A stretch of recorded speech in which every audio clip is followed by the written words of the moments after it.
Bueno, amigos, me da mucho gusto el día de hoy estar con ustedes. Para mí es un gran día el tener la oportunidad de estar frente de una persona tan preparada y sobre todo en el ámbito en el que yo me estoy desarrollando. Y pues tenemos aquí un gran amigo. No sé si nos pudieras platicar un poquito sobre ti. Vamos a platicar. Pues bueno, yo soy el doctor Juan Luis Basset, soy médico psiquiatra legal y forense. Soy médico, ahorita soy médico adscrito del Hospital General del ISSSTE de Tláhuac y soy médico adscrito del Hospital Central Militar y pues doy mi consulta privada y pues ya llevo un rato ejerciendo la psiquiatría y el área de la psiquiatría legal y forense y pues básicamente eso es como me he formado ahorita.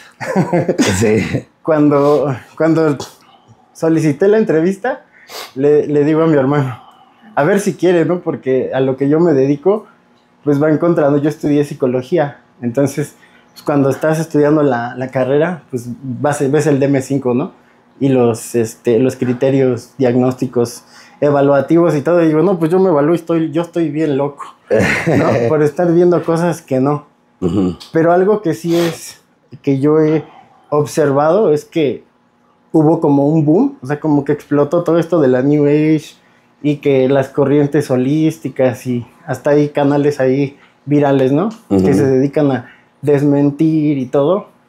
Y creo que sí hay ciertas personalidades, a lo mejor hasta famosos, que pudieran estar presentando un cuadro de esquizofrenia o algún trastorno que, pues, a lo mejor no genera ningún problema social, posiblemente no esté diagnosticado. Entonces, una de mis preguntas es, ¿cómo poder identificar que no estoy loco? Bueno, lo primero es que el loco no se pregunta eso, es una de las partes más esenciales. O sea, la locura o ya los trastornos psicóticos, que sería como la definición de locura, es que el paciente con una psicosis, pues no se pregunta eso, él ve las cosas, las cree totalmente reales, las vive reales y no... Por eso tienen tanto problema de ir al psiquiatra, porque en realidad pues ellos consideran que no tienen ningún padecimiento psiquiátrico. En esta parte también debemos de recordar que la psiquiatría ha sido muy polémica porque pues toca muchas cuestiones de la normalidad basado en qué es lo normal en ese momento. Pues, conforme más se va ampliando la normalidad, pues va habiendo cambios muy importantes, tanto en los diagnósticos y todo. Por eso es la única rama de la medicina que tiene una antítesis. Que hay antipsiquiatría, porque pues se considera que a veces era utilizada para controles sociales, etc. Entonces la principal forma de saber que no estoy loco es que me estoy preguntando eso y que no tengo y que no pierdo funcionalidad en la sociedad. O sea, mientras no generes un daño social o a tu propia calidad de vida. Sí, en teoría si no tiene una afectación en tu funcionalidad social o la funcionalidad de terceros, y no te implica una alteración emocional o alguna cuestión, pues se pueden considerar que son rasgos de la personalidad, que es una forma de pensar. Por eso la psiquiatría se considera que es una rama que debe ser biopsicosocial, que aborde el área biológica, psicológica y social. No podemos ser tan ortodoxos de irnos únicamente a una rama meramente biológica. Ok. Y otra de las preguntas que tengo, que creo que es el mejor preguntarlo directamente a un psiquiatra. Hay muchas posturas en la psiquiatría, como por ejemplo Rodolfo Ginás, ¿no? Que es ortodoxo, ateo, ¿no? Y todo eso. Y él dice que somos como un programa neuronal, ¿no? O sea, que somos una función neuronal que estructura el yo. O sea, la idea del yo, o sea, la conciencia de mi persona, dice él, ¿verdad? Es una función cerebral. Entonces, cuando te vas, ahí se acaba todo. Es una postura de un psiquiatra. Y mi pregunta es, ¿existen otras posturas más abiertas? O sea, menos estrictas. O sea, estas posturas se van mucho hacia las neurociencias y hacia la neurobiología, que si bien se ha encontrado como... O sea, esto fue una necesidad de la psiquiatría porque, bueno, muchas de las cuestiones de la psiquiatría eran tomadas como hasta en un sentido como chamánico. Cuando se hicieron estudios en chamanes en la prehistoria, se encontró que algunas de las familias de chamanes que había, o sea, que lo estudiaron antropólogos, pues algunos de los chamanes que había, pues en realidad tenían algunas enfermedades psiquiátricas. En un inicio se consideraba que los pacientes con esquizofrenia eran estériles, pero al mantenerse el 1% a nivel mundial, pues empezó a dudar de esto, porque decían, bueno, es que si sigue el 1% quiere decir que no son totalmente estériles. Entonces sí, pues podían tener, se consideraba que estos trastornos, estos padecimientos, a veces favorecían a ciertos grupos sociales para que en la prehistoria pues alguien se pudiera alejar del grupo y pudiera llegar a otro grupo y relacionarse con un nuevo grupo, mientras estaban episodios psicóticos, etc. A pesar de que sí se ha encontrado que dentro del córtex prefrontal y sistema límbico se encontraría como el yo moral, sería bastante ególatra de nuestra parte pensar que ya acaba todo. Esto se tocó más en las teorías sintérgicas de Greenberg. A pesar de que muchas de estas teorías no se han abandonado del todo, pues Greenberg no se alejaba de los campos neuronales, de la actividad eléctrica, solo hablaba de la interacción entre el campo neuronal y lo que es la latiz, que es como pues este nivel de conciencia en relación a otras cuestiones. O sea, cómo vamos a sincronizar tanto nuestros hemisferios cerebrales con el resto de la resonancia, con la naturaleza y todo, para poder llegar como a un nivel de conciencia superior, que fue lo que intentó estudiar con Pachita, que fue Bárbara Guerrero, y pues a través de Latiz fue que Jacobo Greenberg se percata de que estos campos neuronales no podían basarse y no todo podía terminar en un yo moral, en un yo, y que ahí cuando se acababa todo, pues no terminaba ahí todo, sino que había algo superior. Entonces por eso empezaron las hipnosis colectivas, muchas más cosas. Y excelente. Y algo que ahorita me llega así, la información, anteriormente yo en la universidad me lo enseñaron así, que es la mente la que afecta a la conciencia, pero yo digo que es al revés, es la conciencia la que afecta la mente. Y la siguiente pregunta es, ¿qué es la mente para ti? Bueno, la mente, desde el punto de vista de la psiquiatría, sería como el conjunto de funciones mentales superiores o de abstracción, cognición y todo, y la interacción que tienen con el mundo exterior. Cómo vas a interactuar desde tu percepción de la vida y de cómo la has vivido a través de eso, pero es el conjunto de interacciones sociales. Entonces, desde un punto de vista muy de las ciencias, pues es como, o sea, se encuentra en el cerebro, pero es un sistema el conjunto de facultades cognitivas, y que sería como muy simple. O sea, es como una cosa muy, muy, muy, muy vaga para hablar de lo que es mente.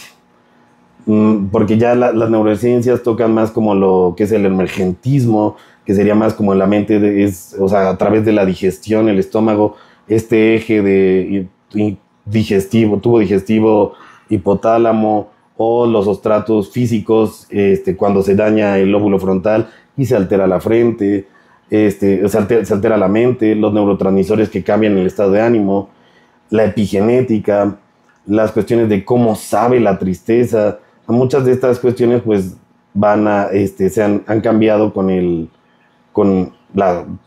ir avanzando de la ciencia y de las neurociencias. Se basó mucho en el modelo del iceberg, de lo que es lo consciente, la punta visible de la conciencia, luego lo que es lo preconsciente, los recuerdos accesibles, y lo inconsciente, lo que son como las pulsiones, los traumas, los deseos reprimidos, todo lo que nos va a afectar ya en un mundo distinto. Y dentro de esto pues ya van las cuestiones que sería como el ello, que es el instinto, deseo, el superyo, que es el moral, la culpa, y el yo mediador. Entonces ya hablar de estas cuestiones para mente sería como el input, el procesar, la memoria, juicio, razonamiento, y los output, la conducta, y entraría la metacognición, la capacidad de utilizar esto, de pensar sobre nuestros propios pensamientos. Entonces, si nos vamos a una cuestión de conciencia, pues sí, la conciencia, si somos conscientes de nuestros pensamientos y todo, pues podemos modificar los mismos. Pero si no tenemos esta conciencia de nuestra mente o de lo que estamos percibiendo, pues entonces no tenemos la posibilidad de modificarnos. Entonces, al final es una simbiótica, o sea, uno altera al otro de una u otra manera. Si no tienes la conciencia suficiente de tu medio, de lo que estás viviendo, pues no tienes la posibilidad de modificarlo. No puedes modificar tus pensamientos. Entonces, tanto tus pensamientos pueden modificar tu conciencia, pero también la conciencia puede actuar basada en los pensamientos, o en las alucinaciones, o en las ideas delirantes. Si yo a través de mis pensamientos estoy siendo consciente de que me están persiguiendo, yo puedo actuar basado en eso. Entonces, conscientemente actúo basado en una idea que está fuera de la realidad y actúo erróneamente, pero yo no me doy cuenta de esto. Entonces, pues aquí entramos en un problema que es como el problema duro de la conciencia, que es como la qualia, la teoría sintérgica, que han sido todas las dificultades que se tomaron, sobre todo durante la Guerra Fría, fue donde más estudiaron, y fue donde tuvo auge Jacobo Grinberg, porque fue en el momento en el que se estudió la parapsicología. La cuestión que ahorita, pues, sin duda, se ha basado más a cuestiones científicas más palpables, que puedan ser más demostrables. Y esto también se basa porque mucho de la psiquiatría en algún tiempo estuvo tomado por la religión.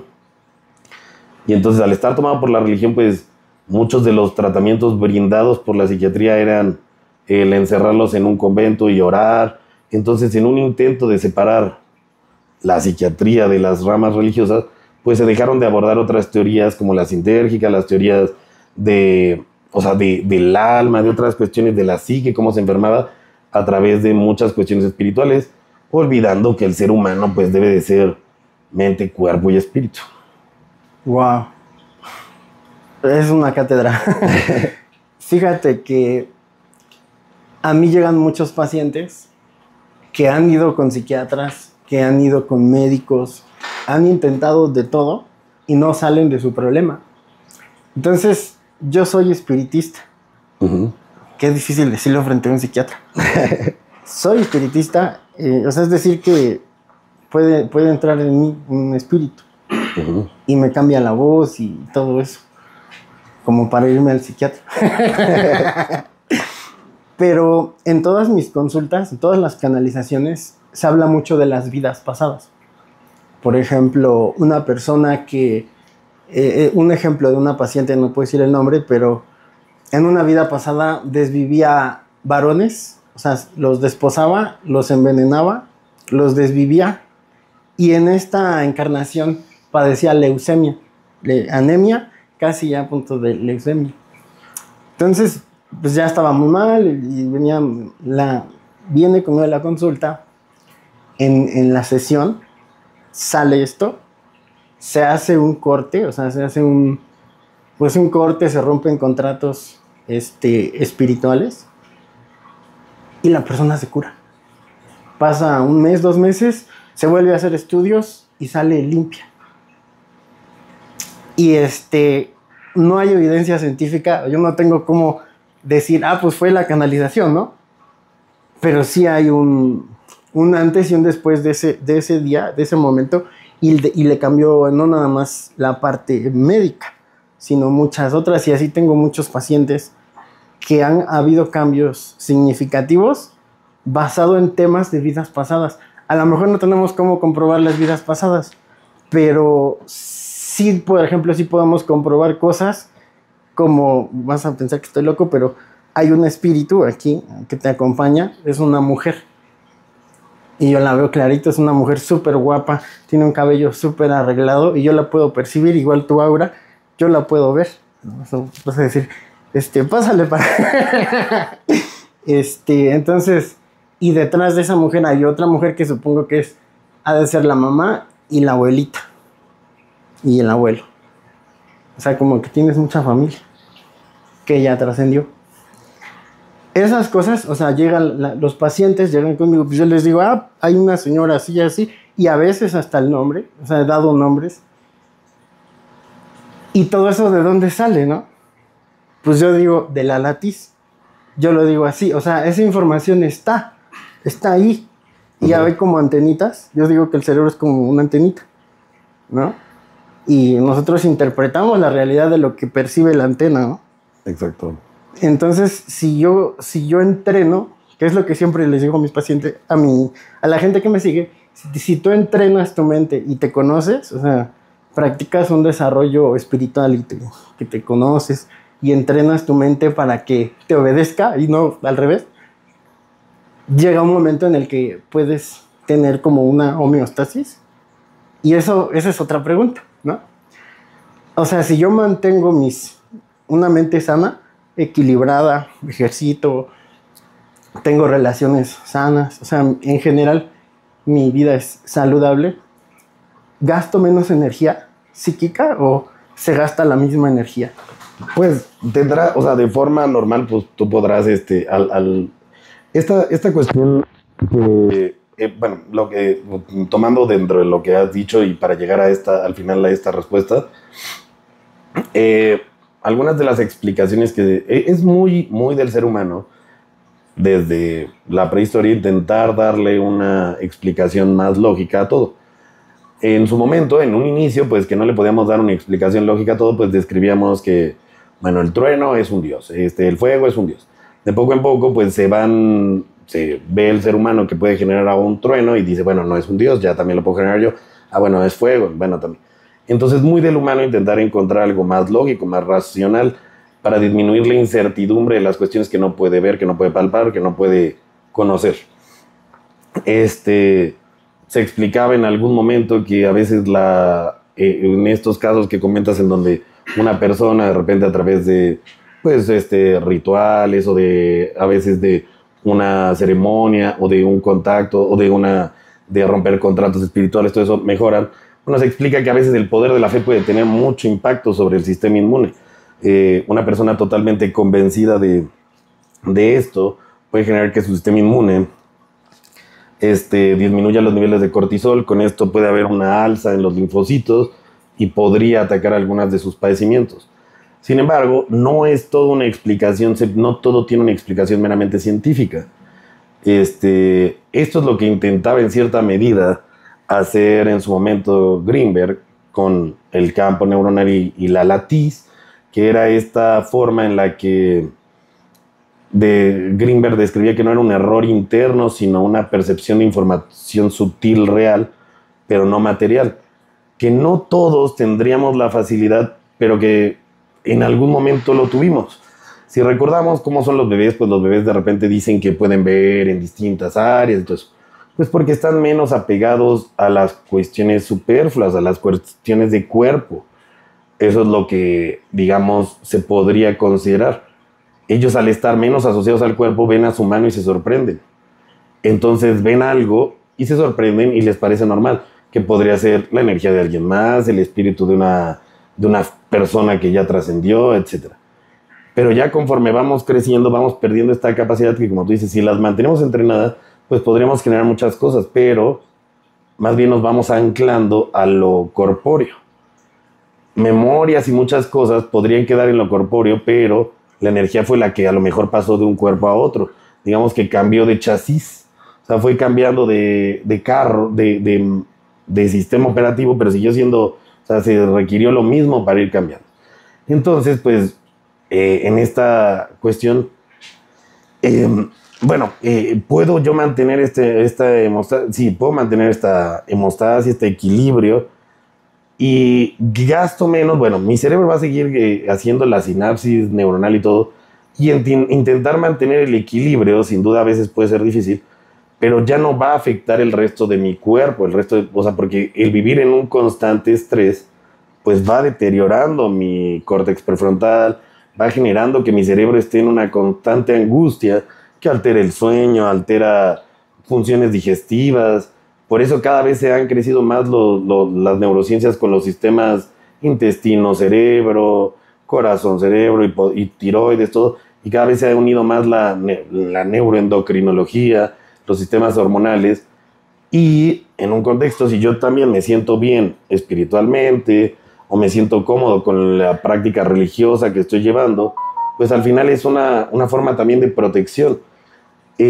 La etnopsiquiatría, que es la encargada de ver como todo el contexto social que rodea esta parte, pues es justo la que nos da como esta esta herramienta para no juzgar como desde una perspectiva meramente científica. No podemos llegar con estas cuestiones, por ejemplo, cuando vas a Chiapas, pues la gente utiliza mucho las cuestiones místicas. Catemaco, ¿no? Sí, la medicina tradicional mexicana es bastante basada en cuestiones místicas.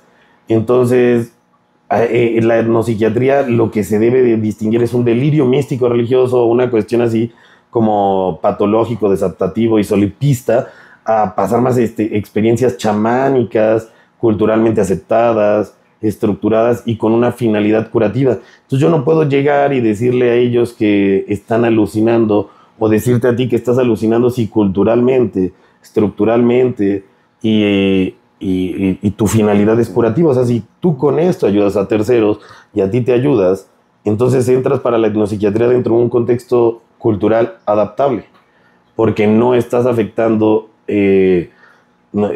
tu cuestión no está siendo patológica, desadaptativa y que te genere enfermedad.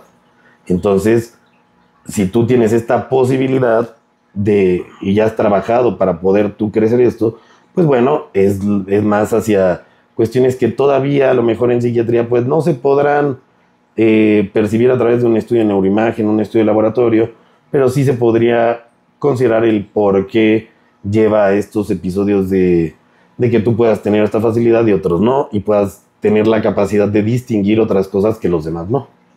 Entonces, va a cambiar tu forma o sea, tu cerebro va a gastar menos, va a gastar lo necesario, la forma adecuada, va a vivir sin estrés y va a poder estar de una forma más adecuada. El problema es intentar vivir sin estrés, porque, pues, bueno, eso es bastante muy difícil. Sí. Entonces yo tengo una teoría porque no dejo de ser psicólogo. O sea, quitando porque yo siempre, a mí me costó mucho trabajo aceptar esto porque ya había estudiado yo psicología, entonces yo todo el tiempo me sentí esquizofrénico por mucho tiempo. Yo dije, yo estoy loco. Pero la información que yo daba, o sea, simplemente ver cómo una persona se rinde porque le estás diciendo de un familiar que solo ella conoce, sus características, sus formas de hablar, sus nombres.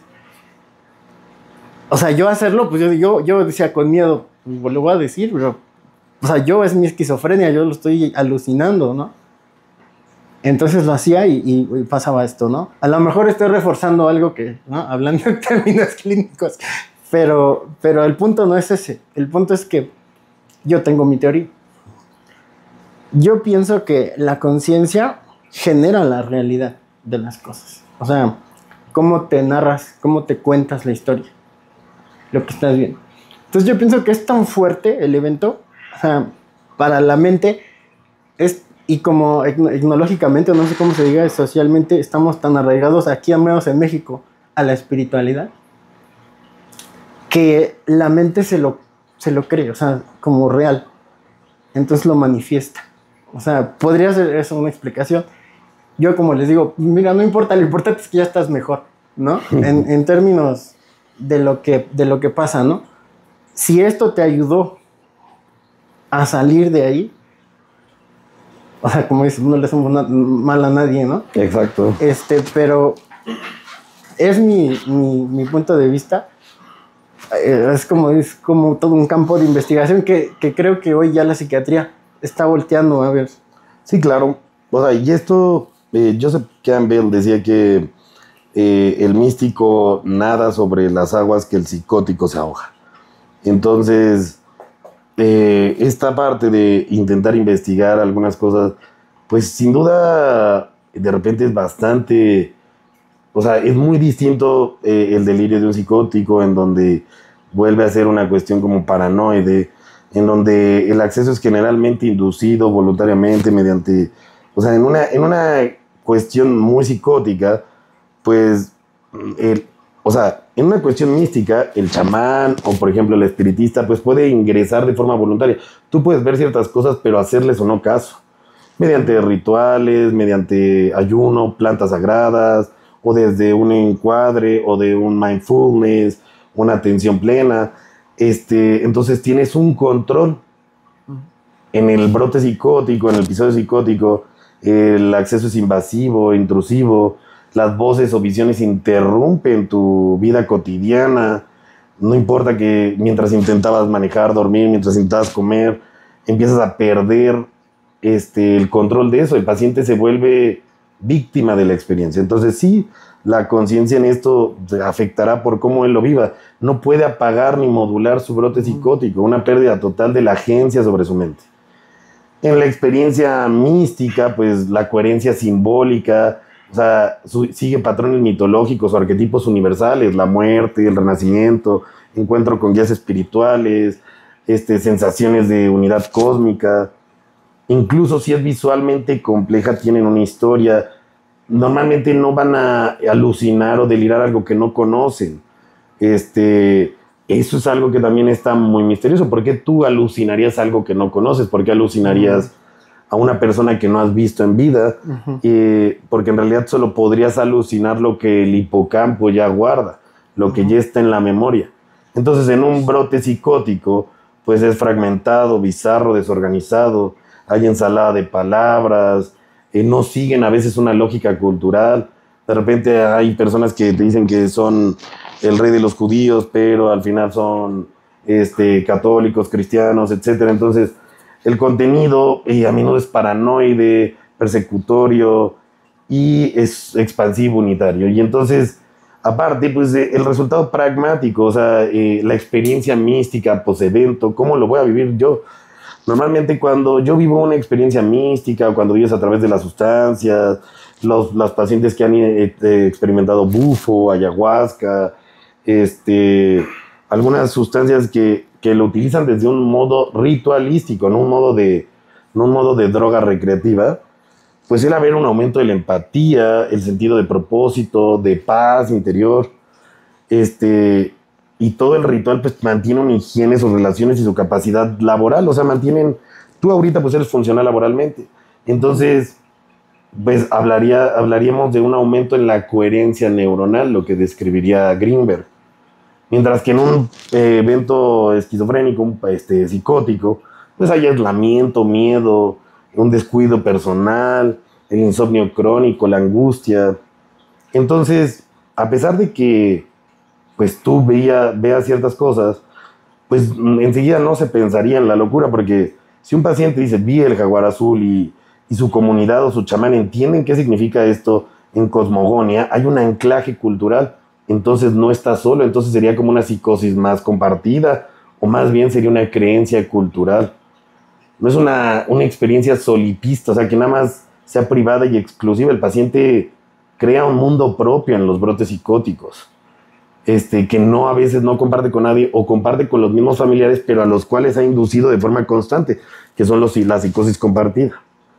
Entonces, aparte dentro de estas relaciones con el ego y todo esto, para llevar como una diferencia, pues la experiencia mística busca la trascendencia del ego, o sea, busca unirse a algo mayor. La latiz, Dios, la naturaleza, es una experiencia de humildad ante la inmersidad. Y pues bueno, el brote psicótico suele ser más una inflación del ego, un delirio mesiánico, el paciente se cree Dios, es el elegido, es el único, el salvador del mundo, o el universo gira alrededor en él, paranoia. Entonces, pues, básicamente eso serían como algunas de las cuestiones por las cuales podemos decir que si vemos esto desde un sentido meramente biologicista, pues nos quedamos en una zona de... pues nos quedamos cortos. Aquí estamos en una cuestión de que no debemos de patologizar todo, ni medicar agresivamente de inmediato, sino evaluar el contexto sociocultural de las personas. Por eso somos una rama biopsicosocial. Wow. No, pues ya lo dijo todo. No, disculpa. No, y es que estoy muy contento porque en redes sociales hay mucho ataque. En general, ¿no? El hate está en todas partes. Y creo, es mi punto de vista, que se puede estudiar de forma seria. Por ejemplo, yo lo he estado haciendo a pequeña escala. Yo tengo ya ¿cómo se dice? Mis expedientes clínicos de mis pacientes. O sea, porque yo lo estoy estudiando como si fuera yo un científico. O sea, yo no me yo no me creo nada, simplemente esto sucede y yo lo estudio. Aparte, o sea, yo digo, esto lo estudio porque por ahí tengo un video en YouTube que digo, yo soy mi primer escéptico y mi primer hater, ¿no? Porque tampoco me tengo que creer nada. Y me pasa mucho, yo tengo pacientes que les doy consultas hasta 3 o 4 y yo no me canalizo a mí nada. O sea, yo vivo mi vida normal y cuando se necesita, pues... y tampoco lo ando haciendo a todo mundo. Es otra cosa que también hablo mucho en redes, de que primero uno tiene que estar bien, o sea, en todos los aspectos, para meterse en campos tan complejos en donde sí se pudiera desviar en una psicopatología, ¿no? En un trastorno, ¿cómo es? Sí, pues un trastorno psicótico. Ajá, psicótico. Y pues yo que estoy en esto, pues yo creo por algo la vida me puso primero a estudiar psicología y las ciencias y la filosofía y todo lo que he estudiado para estar centrado en todo lo que me pasa. Porque o sea, de repente yo veo cosas, o sea, percibo colores que no están, veo tu aura, por ejemplo, yo puedo ver tu energía y te puedo decir hasta tu personalidad sin hacerte un estudio. Por ejemplo, tú ahorita tienes colores verdes, colores azules y un color rosita alrededor. Entonces, eso, por ejemplo, yo no es ¿cómo se llama? Un examen de personalidad, pero habla de repente estrés por el trabajo, pero a pesar de eso tienes un equilibrio, o sea, tú sabes en dónde estás, en el presente, o sea, tienes mucha conciencia del momento presente y te conectas mucho con la energía de San Miguel Arcángel. Eres una persona de decisiones firme, pero tienes un romanticismo, o sea, eres suave, delicado por dentro, o sea, eres un amor, ¿sabes? O sea, tienes un romance con la vida, pero tienes un desarrollo de la mente y por eso esa expansión del color azul en tu aura, o sea, es un color que permea, pero el rosita habla de ese romanticismo, de ese toque de sensibilidad. Entonces, ahí donde estás como psiquiatra, estás ayudando al mundo. Es tu propósito y tu misión de vida porque lo refleja en tu aura, solo que estás cansado. O sea, tienes cansancio y eso sí puede ser. De repente mucho estrés y eso se refleja, o sea, aquí se te ve la luz. Oh, va a decir que estoy loco, pero así se ve la luz y se te ven unos colores como cafecitos y eso es preocupación, por ahí una situación a lo mejor que viviste recientemente y por eso se ve como que esa tristeza, pero tienes tanta energía, o sea, tienes una expansión tan grande que logras como mitigar ese dolor, esa tristeza, pero ahí está, en tu espíritu se ve. Pues espero sí estar en el lugar correcto. O sea, no sé si voy a poder ayudar a todas las personas. Se hace el mayor esfuerzo por ayudarlos dentro de todo lo posible. Sin duda, para algunas personas a veces, o sea, al final, como todo, pues no somos como... igual las energías a veces no entran en sincronía. Entonces, para algunas personas no puede ser como la cura o la ayuda o la mejoría, porque bueno, la psiquiatría no cura en su totalidad, la psiquiatría trata, pero es un acompañamiento que se debe hacer con el paciente continuo, en donde no nada más se trata de recetar y dejar ir, sino escuchar cada una de sus experiencias y ver hasta qué punto muchas veces los pacientes psiquiátricos con el tratamiento no se elimina del todo su sintomatología. Entonces el acompañamiento es lo que le va a permitir a él en esta parte, y sobre todo tocando estas cuestiones como de la energía y todo, y de los fantasmas, o bueno, los espíritus. Bueno, Latiz Latiz es como esta conciencia, o estos rezagos de la conciencia que describía Greenberg, que quedan en estos rezagos de información que quedan remanentes en este nivel de conciencia superior, y que van a entrar en sincronía con esta energía. Entonces, de repente puedes tú estar en contacto con algunas personas con las que sientes que has convivido toda tu vida y tal vez tú corpóreamente, según lo que describe Greenberg, pues no estuviste en contacto con ellos, pero tu energía tal vez sí.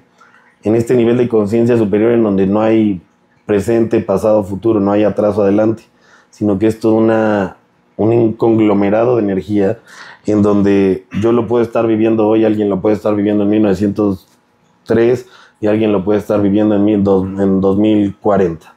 Entonces, esos momentos en los que se unen estas cuestiones es lo que te hace sentir a personas como que las conoces de toda la vida, interacciones con personas que otros contextos dicen, bueno, es que las personas con las que convives siempre las conociste. Bueno, tal vez sí la latiz se mantiene en esta energía y se va uniendo todo esto y permite ir haciendo cada cosa. Y pues espero sí ayudar bastante a las personas y para mí es creer en esto a veces se vuelve bastante polémico con mis colegas porque soy psiquiatra legal y forense, todo lo que nos basamos es neurobiología. Entonces nos basamos mucho en la neurobiología porque tenemos que demostrar, tenemos que palpar, no podemos decir algunas cosas. Y tenemos algunos diagnósticos como trance y posesión y muchas cosas, pero que tienen sus características específicas. Características específicas que no son similares a cuando alguien está en una cuestión espiritual. Entonces, pues ni tenemos todas las bases para poder decir que eso no existe, ni tenemos todas las bases para decir que eso sería como inadecuado. Y sobre todo la parte más fundamental que tú dices es, si esto ayuda a otros, ¿cuál es el afán de deshacerlo? Si esto a ti te ayuda y ayuda a otros a que tú les des una mejoría. Y sobre todo que pues no estás obteniendo de esto una cuestión que a ti te genere pues algo para lastimar al otro, sino que es como, bueno, yo lo estoy viendo, le digo, y si lo quiere tomar bien, y si no, pues... No, al contrario, la gente, me lo agradece, ¿no? Entonces, como todo en esta vida, ¿cómo sabes que estás haciendo bien y que no estás dentro de la locura? Bueno, si las cosas te ayudan a ti a tu felicidad, no sabotean la felicidad de nadie más y ayudan a otros a ser felices, entonces vas por muy buen camino. Mientras... Entonces no me voy al psiquiatra. No, todavía no. Y pues la otra sí es, o sea, a lo mejor es el lugar a lo mejor para explicar cómo habemos personas que vemos cosas que no sabemos cómo explicarlo. O sea, momentos, de repente, luces diferentes. O sea, hay como un espectro de luz, pero hay otros tonos que no están en el mundo tridimensional, pero que si uno abre su tercer ojo, se concentra, se pueden ver. Y son colores que es un éxtasis de repente. Yo digo, no necesita ni meterse nada.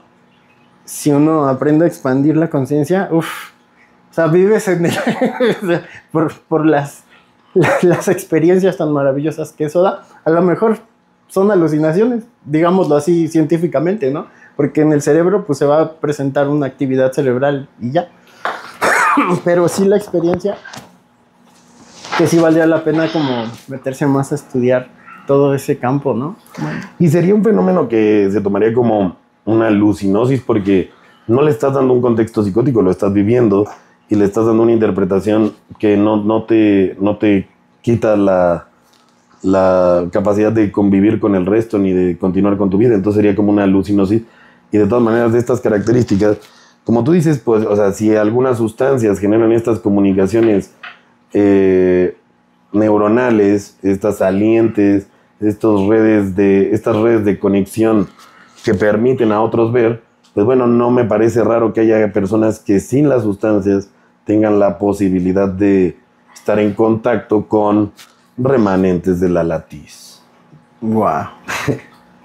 Pues ya, Sí. ahora sí que ya, y para concluir nada más una pregunta que es como obligada para mis seguidores. ¿Por qué dicen que la glándula pineal es una antena? Bueno, es que la glándula pineal es la hipófisis, es el centro operativo neuroendocrino. Es basado en... va a percibir a través de los dermatomos, de todo, va a percibir presión, frío, angustia, nerviosismo, pero todo lo va a estimular ella. Sería la glándula pineal esta opción donde se pensó que en algún momento estaba sentado el alma y que brinda la comunicación de todo el cuerpo con el cerebro a través del sistema límbico, amígdala y todo eso, pero que le da la comunicación. Entonces, pues sería la glándula pineal la que si requiriéramos la liberación de más neurotransmisores para desconectarnos o entrar en conciencia nos permitiría ver otras cuestiones. O sea, sí podría ser el que yo pueda hacer a través de la glándula pineal, que requerirías de todo, al final requieres de todos tus sentidos para que la glándula pineal secrete las neurohormonas o el sistema de neurotransmisores y te permita una conexión de todo tu cerebro. Pero si es la glándula pineal el gran modulador del cerebro. Wow. Sí. Pues muchas gracias. No, muchas gracias a ti por la invitación. Muchas gracias. ¿Ya te habían entrevistado así? Pues no. Es un tema de mucho La verdad agrado. es que yo me sorprendí porque dije, pues como que es raro que un psiquiatra le acepte una entrevista a un medio. No, pues es un tema de que sin duda causa polémica, pero es un tema que se trata con frecuencia, igual como, pues tú ya lo estás abriendo ante redes, todo eso, pero pues muchos de mis pacientes lo viven pues en el anonimato. Muchos colegas son bastante creyentes de esto, pero pues la misma ciencia lo vive como que tienen un concepto de que la espiritualidad y la religión y todo esto debe de mantenerse lejos de las ciencias, cuando en realidad pues pueden confluir bastante para crear algo mejor. Wow. Sí. Muchas gracias, fue un placer. No, muchas gracias a ti. Pues ya si se puede dar después otra, claro que sí. Si lo pide el público y te haces viral. Sí, lo que requiera, no hay problema. Pues sí. Muchas gracias. No, gracias a ti. Excelente. Bye. Muchas gracias. Excelente. Muy